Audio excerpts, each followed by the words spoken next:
Pelaksanaan penerapan hari ketiga pembatasan sosial berskala besar PSBB di Kota Ambon, pertokoan terlihat mulai tutup. Pantauan Maluku News, Rabu siang, pertokoan di Jalan Ayepati semuanya tutup kecuali 4 toko bangunan dan 3 swalayan saja yang tetap buka. Suasana serupa juga terjadi di Jalan Ayam Sangaji dan Samratulangi. Aktivitas pertokoan di wilayah ini lumpuh menyusul penerapan PSBB selama 14 hari ke depan. Pusat perbelanjaan Ambon Plaza juga terlihat tutup.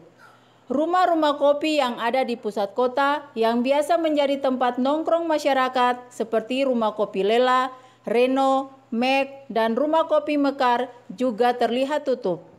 Sementara pantauan Maluku News di pasar tradisional Mardika dan Batu Merah pada PSBB hari ketiga terlihat masih padat. Interaksi penjual dan pembeli masih berlangsung ramai seperti biasa. Bahkan terlihat sebagian pedagang juga tidak menggunakan masker seperti yang dianjurkan pemerintah. Tim Maluku News melaporkan.